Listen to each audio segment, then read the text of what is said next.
Hi, welcome to episode 34 of ImpactEd, where we're in part 2 of our top 2 band strategy.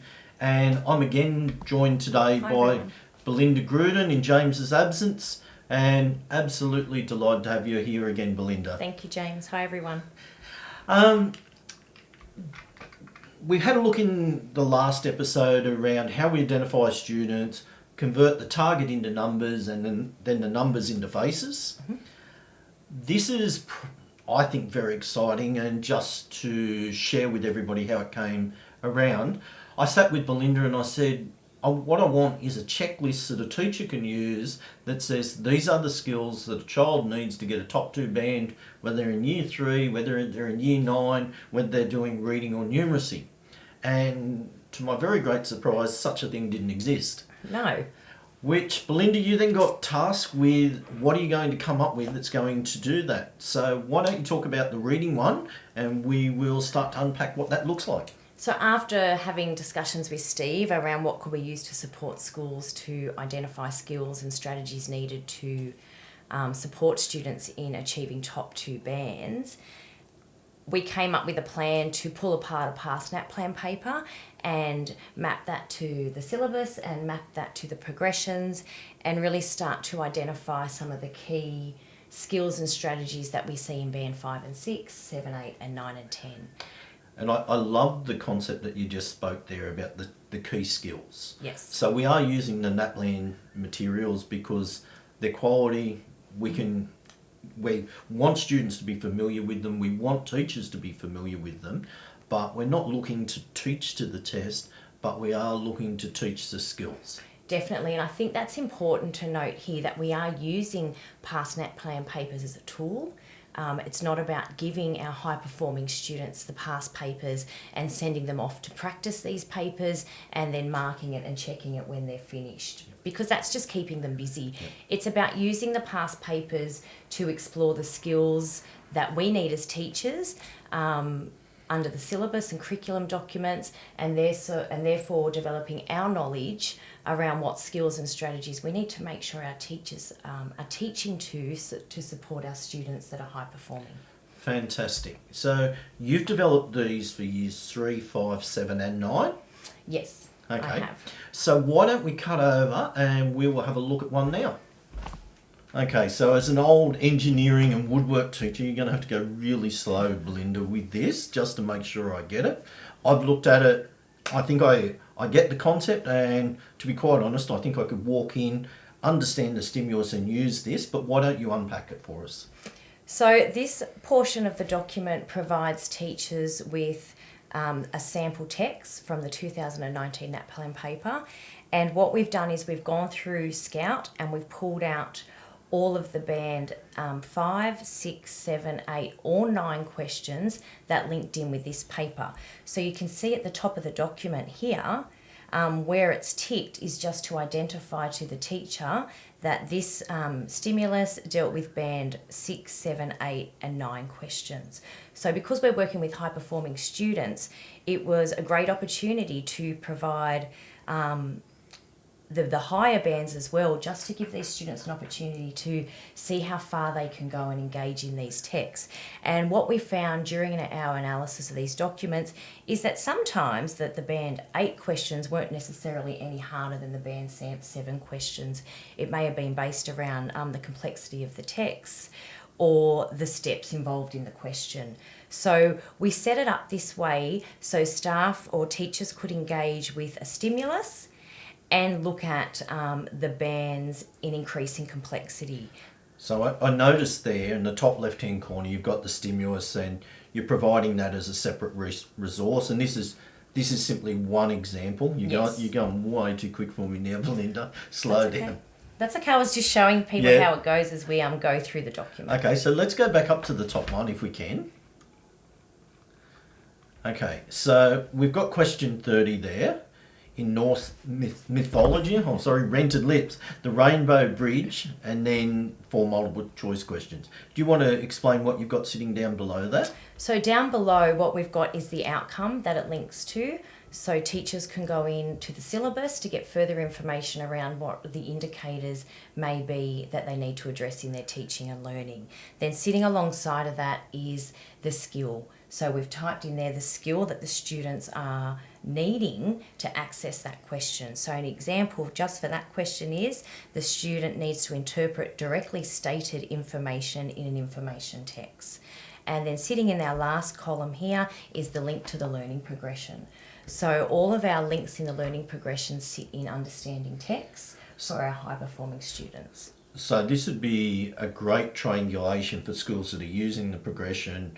If they gave this to little Steve Harris and he wasn't able to answer it correctly and the teacher also didn't have that progression marker for Steve, that would be an indication that it was a gap.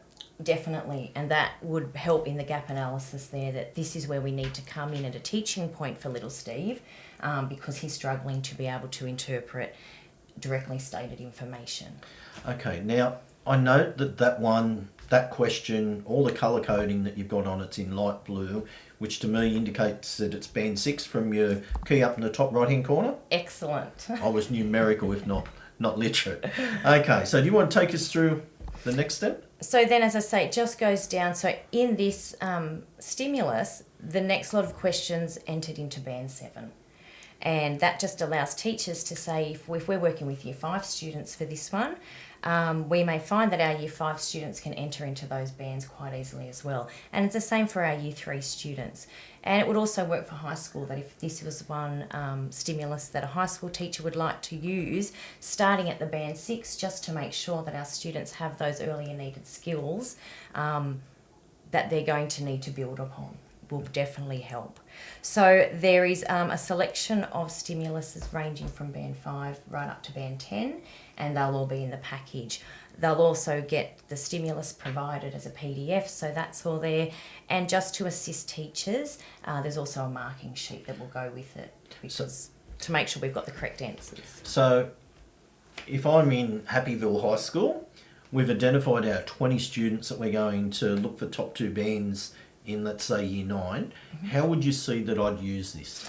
I think as a leadership team, our first step is to check in with our teacher knowledge. So you could also use this document to have discussions with your staff around, okay, let's look at this stimulus, let's have a look at the sample questions that came out of it that show us what our high-performing students need to do, and do they understand the skills and strategies there? And you could have discussions around, are we providing teaching and learning activities in our classroom to target these skills and strategies? Could you also use this as an effective pre-test to give samples of these questions to your identified students to validate whether or not they do actually have the skills necessary? Definitely, without a doubt. I think it's really critical here to mention that, once again, we don't want teachers just giving students these samples and saying, go away and do them and mark them. I think it's good for a pre and post. You might like to do that on a few of them, but really making sure that you're using the ones that you haven't used on the pre and post as really effective teaching tools, where you're engaging in really rich discussions with students. I was just going around to highlight that questions. Point. I think that a lot of self-talk and that rich discussion is going to be where a lot of the value is.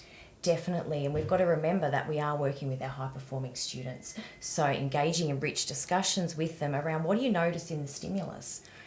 Sometimes it's the text features or the text layout that may be confusing. Having discussions around, okay, this is a multiple choice question. What is it asking to do? Is there multiple steps involved? How can we skim and scam to find the answer back in the stimulus? You know, working through some of the questions and getting them to look at which of the multiple choice questions don't actually make sense to the question. So just getting involved in those rich discussions around the stimulus and the language and the content that the students don't understand, as well as discussions around the strategies that they are applying to find the answers here. And how many of these are there?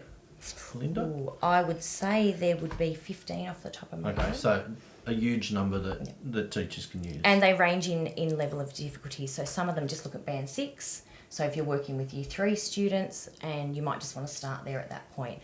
Some of them look at band 9 and 10 questions, obviously Fantastic. for our high school. Okay, is there anything else in the resource pack? Yes, there is. He says knowingly. He does say knowingly. There is also to accompany... Can I put that up there? Yeah. I'll fix that. Yeah, we'll drag that across. I'm getting really good at this technology Yeah, today. that looks There perfect. We go. So, also to support, I guess, what I call the teaching tool or the professional learning tool is a document that we've put together just to support both the professional learning and some teaching ideas for teachers. So in this document, it looks very similar to the numeracy document. So they both start with professional learning, some ideas there for leaders to look at professional learning. Do our teachers need to be upskilled in these areas before we ask them to engage in teaching with their students? And there's also some suggestions there around how you could use the sample stimulus and questions to support that professional learning and discussions. The next part goes into looking at some teaching strategies and really thinking about how teachers can use the document in the classroom, ensuring that they're not just using it as here's some questions, go and do it, bring it back to me to mark. Yeah, we don't want busy work. No, we really want to make sure that our high-performing students are engaging in rich discussions around these types of texts and types of questions. So there's some teaching strategies, ideas there. And then it moves into just a bit of a brief summary around reading comprehension. And I've had some support here with the effective reading guides that are coming out soon. Yep. So these two documents marry closely together. And they were based on the great work that you were involved in last year. And it's great to be able to extend and build on that work, definitely. So just a bit of a unpacking around comprehension and what that may look like in our 3 to 8 classrooms. As I say, that's coming from the effective reading. And you will see it gives people an idea of what students may be doing to ensure that we are meeting the needs of those high-performing students. And then, of course, it goes into what our teachers might be doing. So great little document that can support teachers to look at, am I doing these things with my students? But also as a leader, you might look at these things to say, if I do a walkabout, am I going to see these happening with these students that are high-performing? And that could be a really powerful thing that schools might elect to do, is create their own classroom walkthroughs. Definitely. Looking for evidence of this practice in place. Definitely. And then beyond that explanation, there's some hyperlinked resources. So I really wanted, when I started to play with this, to give specific resources on this tool, but I really quickly learnt that the needs across your schools are going to be really varied, and it's going to depend on your cohort, on your what you find out when you look at your data, and it's really going to be dependent on your student needs. So I found the best way to grab the amount of resources the department has was to hyperlink from this document where you could go. So if you really just wanted general comprehension strategies, clicking on this link, it's going to take you to the department comprehension book. Whereas through your gap analysis, if you really come out realising, look, our students are lacking in the stage 3 area, you can hyperlink on the stage 3, and that will take you through to look at what resources the department has ready for us to use. So then it just has a hyperlink for the literacy progressions as a way for you to track and monitor. And you can also use the areas of focus tools within Allen and Plan. I think that's a great tool, and if that's something your school needs support on, you can let Steve or myself know, and we can come out and do that, because using the progressions, because we're sitting under understanding text, we're able to support, we're able to make focus areas, and we're able to make focus groups. So we could grab our students that have been identified, we could make a small group within Plan, and we could plot them on understanding text if we haven't already, and we can really pull out some markers quite explicitly to support our high-performing students there. So there's a link to that.